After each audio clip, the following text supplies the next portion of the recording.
Welcome to Conversations 360 and this Asia and the West episode, Michelle. I'm just delighted we're doing this. Thank you for having me, Susan. I'm delighted to be here. Well, you have such an interesting story. I mean, you first came to Hong Kong. What year was that when you showed up in Hong Kong's doorway? I landed in Hong Kong in 1984. 1984. So tell a little bit about that. I remember about this story, about how you came and really started, literally, as I remember the story, getting a job at a street vendor food place. Did I get that right? Not quite a street vendor. It was a bit more fancy than that. Okay. I went to Hong Kong to get a visa to go to China, and I was with some friends who, a long story, but they got jobs. They were English, so it was very easy being English to get a job in Hong Kong because it was a colony. And we were all going off to China together, and I decided, as I was cooking at that point, I'd been cooking for about 4 years, I decided to get a job as a chef and as a cook. I never called myself a chef because I didn't train properly. I didn't train through the whole process, so I always felt that that wasn't the right name. So I went to numerous places. I mean, Hong Kong was pretty small at the time, with a pretty sort of small community. I didn't know anybody in Hong Kong, not one soul. But I went around, people were very kind and sent me, to one place and another place and another place to talk to people. And it was all men, of course. And they all just laughed at me and said, "Are you mad? I mean, what do you want a job in a kitchen for? You can't work in a kitchen. Women don't work in kitchens, only as dishwashers." So I said, "Well, I'm a pretty good cook. I mean, I'm actually quite good." I don't think so. Eventually, I was told that I should be a waitress, and if I wanted to make good money, I'm quite a buxom girl, as you'll remember. I'm no longer a girl. That I would be best off, if I really wanted to make some money quickly, I could go and work in a topless bar, and I'd really make plenty of money. I said, "Well, thanks very much, but that's not really my idea of what I want to do with my life." Anyway, so eventually I got a job in a place called 1997, which the funny part of that is that I didn't even know what 1997 referred to when I got there. I had no idea. But I eventually got a job there, and there was an Austrian head chef, and he walked out after a week and said, "I'm not working with any dumb woman in my kitchen. You either get rid of her or get rid of me." Really? Yeah, and it was very much a sort of, we used to call it the Schweizerdeutsch. They were nearly all Swiss German. The Schweizerdeutsch hotel mafia. The guy who ran the American club, all of the hotel chefs, all of the pastry chefs, they were all Swiss German. This guy was Austrian. Anyway, he walked out. They said, "Can you please go up downstairs and run the new small restaurant downstairs, as opposed to a bigger restaurant upstairs?" It was this complex. It had a nightclub. It was a nightclub and a small restaurant that had just opened, called the Privé. It had about 30 seats, and a big restaurant, that had, 150 seats. And the first Friday night that I worked, it's a funny part of this story, it was packed with people. I mean, it was just, the whole place was just heaving, and it was in the corner of the restaurant. There was a chef's office, ridiculous, in the corner of the restaurant. So the chef sat and oversaw the whole thing. And I walked out into that room, and I went into the office to get something, and this man came over and he said, "Who are you?" And I said, "Oh, I'm Michelle. I'm the new chef." He said, "Well, I hope you do something about the food here. I only ever come here when I'm on a diet." And I said, "Oh, okay, all right. Well, let's hope we can fix a few things." The food was abominable. So I ended up, he came back, the chef came back. I became really good friends with Nino Sindona, who was basically one of the mafia family, the Sindona mafia family. They were very strange characters in Hong Kong at that time. I did the whole thing in this small restaurant. And we had a waiting list for, a week or 2 weeks, and the big restaurant upstairs was empty. So they eventually, Robert, who I became friends with in the end, the one who'd walked out on me, he eventually left and they got a new chef in and I went and ran that restaurant. So that was sort of how I started. But there wasn't much in Hong Kong at the time. There wasn't much sort of, let's say, there weren't that many young people sort of active. It wasn't a very active city. It was quite staid. It was quite stuffy because it was colony. It was quite staid because most of the people there were sort of either, middle-level engineers. There wasn't much sort of real underground activity. And a lot of the really interesting people, of course, had left. And it was very, very divided city. And this actually is one of the reasons that I found China really interesting when I came. So even though I worked in a kitchen, I worked in a kitchen, everybody was like working class Cantonese kids. I still didn't really break through a sort of friendship level. All my Chinese friends were Swiss educated or US educated or had been to Harvard or, I didn't really ever break through to this sort of more normal society. And that had a lot to do with Hong Kong and the colonial sort of overhang of. Well, you mentioned that the name of that place was 1997, which of course I'm assuming was a reference to that's the year of the handover from Hong Kong. Yeah, exactly. 1984, that seemed 100 years away, yeah. I would never have thought I'd still be there in 1997. Well, but I was. Yeah, and so much has changed since you actually began that, Michelle. So your business really took off, and, years later you expanded to Shanghai and to Beijing. And what I especially love about what you've done, and I've never seen anything really like this anywhere in the world that I've been, has been, they're not just restaurants. You've really engaged people in salons to enjoy great music, to hear poetry, to have conversations.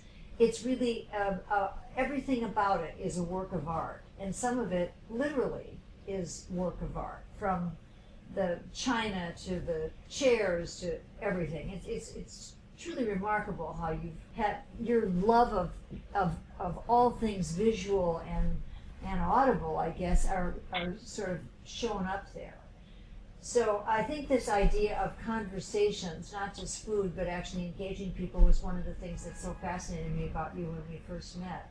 Yeah, no, I was going to say that my inspiration for that, I had a very good friend who was killed in a car accident not very long after we opened, about 2 years. About 2 years after we opened. And she had a place in Melbourne called Mietta's, and it was a very, very, she was in it was the very fancy, not fancy, it was quite a fancy restaurant. It was a beautiful old dining room that had been a private men's club, a big building in the city.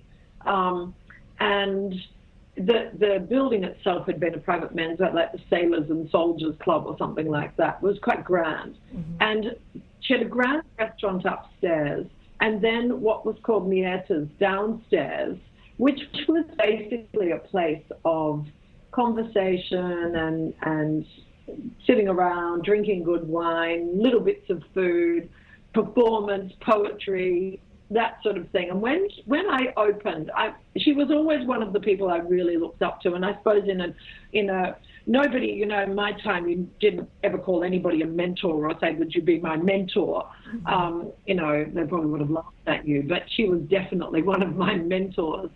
And I remember when I opened in Shanghai and I said, we've got all this space at the back, we've got another enormous, because, space in Hong Kong is it's small, and so we came to Shanghai and we had all this space, and she said, you should do a salon. And I said, oh my God, oh God, I can't imagine. And, in China, who'd let us talk about anything? And so in a way that it took a couple of years for that idea to really, it started in a small way, talks and some poets coming and some artists. I gave it to a friend who actually started a co-op.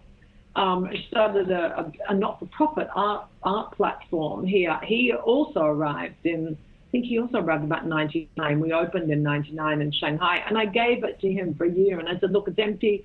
You have to do it. It's basically got a floor. If you want lighting, fancy lighting, you have to put it in. He was there for about 8 or 9 months. And he's in Shanghai and runs a place called Art Hub, which is enormously important. So I think I think it was also the time in the city that there were lots of things happening, lots of energy, and, things were new and things were exciting and you could do new things. And so, in a way, it's to do with what was needed. And there was nothing else in the city at the time. There was very little in Shanghai that would, sort of satiate any intellectual, leanings that anybody had. There was very little to listen to. There wasn't, classical music was always, Beethoven and Tchaikovsky, and ballet was always Swan Lake, So it was about delivering creating a platform, and from there it's grown. So when we talk now about conversations taking place between Asia and the West, what does that mean to you? What does that bring to mind? Well, personally, I've always thought that restaurants are not about going out and eating. That's only one part of a restaurant. I think a good restaurant actually is a convivial place that encourages good conversation. It's not so stuffy that you can't talk and you can't argue a bit and you can't. I think that actually conversation is essential. I mean, especially now, I think conversation is essential. And I feel that one of the jobs that I've had in life is create places that conversations can happen. So how would you say that the dialogue has shifted during the time that you've been living and working in Asia? What when you said we especially need it now? I think we'd especially need it now with sort of, strong on politics all over the world, and railroading politics in both, especially out of America. This is sort of, America in many people's eyes, America's always had a bit of a moral high ground to be a place of multi-ethnicity, and everybody has their problems, so people can live together and be tolerant. And I think this sort of intolerance coming out of America right now is terrifying. So I think it's even more important that conversations happen. Let's talk about the world of business and how your business has changed since those days when you first showed up in Hong Kong. Has the slowdown in the Chinese economy had an impact on your business? And generally, what's happening regarding that? Yeah, well, I mean, I think historically, we could be here for 5 hours talking about historically. But, when we started in our business, there were, I think all through Shanghai, including cafeterias, maybe 3,000 or 5,000 restaurants. And now there are 200,000 restaurants. So, that already tells you a lot about what, business and dealing with competition. But I think that, there's been ups and peaks of confidence. I think business is a lot to do with confidence, personally. I think if you're confident that things, which means that the factors need to be basically lined up. But I think if there's not confidence in a place, it's hard to figure out how to do business in it. And one of the things that I think was very strong when I first came to China was that there is an optimism and a sense of hope about the future, which means that that's a good place for business because you're basically optimistic. I don't see as much optimism, but I still see basically there's still optimism for business in China. But it's, the business has been much tougher. And I think that's got a lot to do with the whole world economy. I think the whole world economy has been teetering on brinks, just pulled out in 2008, and China had enormous stimulus packages. So, and in Shanghai we had the Expo, and in Beijing we had the Olympics. So enormous attention brought to China. And that, I think, gave a little bit of a cushion. And I think now we're having to deal with the harsh reality of business faltering, and also there's a lot of change going on in business. So our point, so from my personal point of view, you still have to deliver a very good product. You still have to be out in the people's consciousness. But I see that there are not the advantages for foreigners that there were. There aren't tax breaks. There aren't, I think the changing Chinese economy is making the business environment a bit tougher. It's not easy to make money. I think for a while it was pretty easy. You know, if you got your basic factors right, it wasn't too difficult. And I think that is changing. What has made it tougher, Michelle? What is it that they have done that makes it different? Well, there's more regulation. And there is more, the taxes are relatively stable, but the taxes are pretty high. The labor cost gets higher and higher every year. Rents are going up. So basically the cost of doing business is getting higher and higher. But because there's been a sort of flatness in the economy, it's difficult to increase prices. And I mean, this is sort of gets into sort of economics a bit, and I'm no economist, but I sort of feel that, you know, we're flooded with, you know, cheap produce. And I mean, by produce, I mean, you know, cheaper iPhones, cheaper computers, cheaper things. And so the idea of prices going up doesn't really appeal to people. So prices and pricing is fairly flat. But the cost of business goes up and up and up, which of course is very simple. Your margins become lower and lower. What about the growing disparity of wealth in China? Is that a potential problem politically as well as economically? What's happening about that? I think that's very, personally, I think it's very overstated. I mean, you know, I'm no specialist, and I'm sure that I could be ripped to pieces for saying this, but I still feel that people are basically, you know, the Chinese economy, even, it doesn't matter whose figures you take, basically the Chinese economy is growing at 7%. I mean, 7% is a whole lot more than 2%. So things are changing, and the middle class is growing. So the growing disparity of wealth, I don't think is as exaggerated as it is in a place like Hong Kong. I mean, the disparity of wealth in Hong Kong is horrifying. I think in China, there is still an optimism that you can do something, you can make your own, you can do your own thing. We had a staff party yesterday, as you know, our spring dinner, and we had a couple of old staff who we're all still good friends with come and join us. And a Shanghai couple, she opened a restaurant 5 months ago, hamburgers and chips and pizza, and packed. She's doing great. She's great. She's having a great time. Interesting. You know, so I think that there are opportunities out there, and plenty of people are fine in China. I think that this disparity of wealth is a more of a Western world problem. There is still plenty of wealth to go around in China, and plenty of opportunities of things to be done.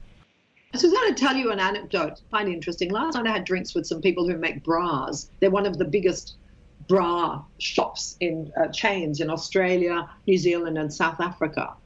And I was asking them, I'd never met this guy, his friend, and I was asking him about sort of production and do they move, you know, have they moved things? And he said, well, we do a little bit in Vietnam and Thailand. We went to look at Bangladesh. He said, we're an ethical company. There's no way we could work in Bangladesh. There was only one factory that we would consider working with, and their pricing was the same as China, and their lead time was 4 times as long. He said, you know, why would you move? Yeah, so I think that's really interesting. You know, and I think people are buying less. So I think there's many, many factors changing. But one of the things, back to a conversation, one of the things that is important in the world, I think, is that there is more conversation and not less conversation. And people sitting around buying online, locked up in small apartments, is not going to create more conversation. So in a way, people say, oh, aren't you worried about your business being disrupted? And I say, well, yeah, I suppose people can sit around in order to take away food, but it doesn't really replace people all sitting down together over a meal and talking. Well, I think you know I've said this for years, that face-to-face conversation has become the new luxury. And now I'm starting to think that it's almost the reverse, that it may be a luxury, but in fact it's now a requirement. I mean, we really need it, as you said in the beginning, more than ever. Do you know, yeah, go ahead. No, I just feel without conversation, you cannot have a coming together. You just sit in your own box and you just feel that I'm right and I don't care what everybody else thinks, and there is no other point of view. I mean, if you don't listen to another point of view, how can you have any idea? Yeah, I think we are all in our own little ecosystems, and some places that's more clear than others. How accurate is the Chinese understanding of the West, in your opinion? I think that there's a couple of different levels. You know, I think if you ask at a government level, I think they've got a lot of think tanks. I think they understand it pretty clearly. I think that they are big players and they think big picture.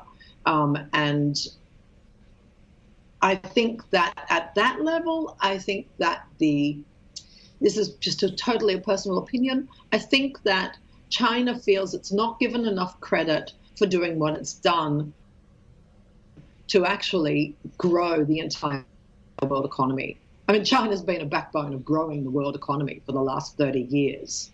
And that's what I think. I think they don't feel, a couple of times I've had conversations with fairly, important people, and they say, why do they not see it? Why do they not see what we've done? They just criticize us all the time. Mm-hmm. That's at one level. I think that at a more basic level, I think that Chinese people are fairly insular.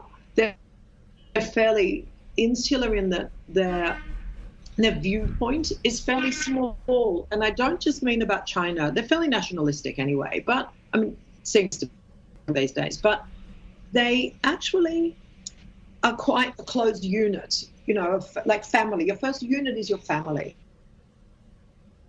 The younger generation, that's beginning to break down. I see much more friendship that is more widespread, broader, because of 100 reasons, one-child policies, etc. But I think that whole clan, that's beginning to break down. But there still is a clan mentality. Mm-hmm. And so that is not a Western world approach. So the West is a sort of very different thing, the African world, and also as a place of, we want to be like that. We want nice houses with television sets and that. So they still see it in a bit of an ideal way. Harvard University. I mean, Harvard University is not the West, but they don't really see that. So I'm not sure how much real understanding there is. How about the other way around? How well do you think Westerners understand the Chinese? I think I think that the world is still riddled with the sort of white supremacy problem. Mm-hmm. That's my honest opinion, that so often it's condescending and, it's patronizing and it's superior. It's just a superior approach. Like, well, we know, why doesn't China do this? Mm-hmm. Like, well, how do you like being told, why don't you do this? So I think that is an intractable problem. Yeah. Unless there's conversations. Yeah, isn't that true? Well, one of the things I think is so interesting is that you don't have to spend much time in China to recognize the tremendous innovation that's taking place there. Perhaps not disruptive Absolutely. In the disruptive sense, but absolutely in the evolutionary sense. And I'm just fascinated. I think it's quite disruptive. What would you point to when you think it's disruptive? Because that actually the Chinese in business have a way of just cutting through whatever you need to do and just doing it. Mm-hmm. So, and the Western world, I think, thinks that's not fair. They haven't taken that step that we would take. But they're like, I don't care about steps. And that is disruptive. They've basically now got technology, got knowledge, got expertise, and it's like, we don't really need to give benefits to Western companies anymore to come in, or to foreign companies, mm-hmm. from either America or whatever. Well, in fact, isn't the intention or Germany or whatever. So we don't. Yeah, isn't the intention really that they're trying to grow the economy internally, so that they're not just the manufacturing center for the rest of the world? Exactly, they're trying to grow domestic consumption and to grow the economy internally. So, and they have to do that without creating such bad pollution which actually environment seems to have gone on the back burner, but seems to have gone on the back burner worldwide. They have to try to do that without creating so many problems that people start to get too restless. And they have to basically keep up economic growth. I mean, personally, I think the Communist Party has got an enormous task. And whether they can do it, how they manage it, I mean, they can't do everything they want to do. That's the basic fact of it. But how they manage it and how they manage the expectations is, I think, the deciding factor, because it's, in my view, it's people's expectations that if you don't deliver, they've also set themselves up to give people expectations. So actually everybody's got the right. The Communist Party have been there saying, we will solve every single problem. So everyone's like, well, you have to solve these problems. Mm-hmm. So they're sort of stuck in a bit of a catch. Well, solve every problem. You mentioned pollution. What are the other big challenges that you think the government faces in this effort to have continued growth that keeps its people happy? What are the other stumbling blocks? The environment is an enormous stumbling block, because you live with everyday breathing, seeing and looking. And the more middle class you become, the more you're concerned about things beyond have you got a roof over your head and food in your mouth. Mm-hmm. So it is an enormous, people talk about it a lot. I think the other stumbling blocks they have are how to innovate in the manufacturing world. So, what to do to help the economy grow without, ceramics industries and production of steel and those sort of things. So how to move forward, and they come back to environmental issues, because it's like, okay, how do you innovate factory wise or production wise to not create so much pollution? And the pollution is a serious issue, because it's it's the air, the soil, the water. The soil, it used to be a state secret to actually release information about soil. Oh, really? Really? Yeah. So it's no longer that. So, there's, in many ways, I think also people in the West just see China as being a totally repressive government. And, I mean, you've been here. Yeah. It's loud and it's cantankerous and people argue all the time. And, it's not as black and white as that. Well, I think that, people are quite outspoken. I was going to ask you about that, the willingness to speak up to authority, because Westerners have this view that, as you said, that it's highly repressive. But clearly people are speaking up about pollution because we see it, we read it. So do you think exactly. There are, I mean, I think that, changing the thing, not making the soil, soil information state secret, releasing that, I think actually tells you about the pressure. Mm-hmm. And I think there's quite a lot of pressure in China to, to release information. I think people are very careful to criticize the party, criticize at a basic level. That they should do this or they should do that. Able to, be too outspoken about it. And I think that is where I think we get into a sort of grey area, because a lot of information just doesn't come out. I mean, so you don't get, for example, there's all this sort of thing that you can't talk about, sort of spreading fake news is against the law. Personally, probably be a good thing everywhere, but how do you control that? Mm-hmm. Mm-hmm. Yeah, so how do you control that? So there are sort of that it's very hard to be, and I don't want to be an apologist for the Communist Party, but I also feel that it's an enormous amount of people to, keep under control. Yeah, no kidding. So, Michelle, this has all been really fascinating. Is there any other issue that you'd like to mention that you think is especially important regarding this whole issue of the East and the West, and how we're going to have a further conversation, or any other issues that we haven't mentioned that we should think about? I think that I think that, at a top leadership level, there's not much any of us can do. But I think actually we have to keep all dialogue open.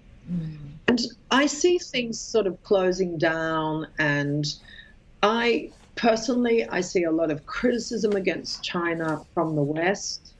But in Australia, I mean, I haven't been to America for a long time, but I mean, the world media is so dominated. But I think that there is a sort of move against China. China shouldn't do this, China shouldn't do that. I think, stop preaching and start listening. That's how I feel about it. I think, and I'm not sure that too many people have got too much to preach about right now anyway. Well, you're right. I guess it's the Chinese that say these are interesting times, and these definitely are interesting times. No, this is terrific. Yes, as usual, you've been fascinating. I really appreciate your participating in the Asia and the West podcast. So more to come. I hope we can do it again. Thanks so much. That's a pleasure, Susan. That's a pleasure.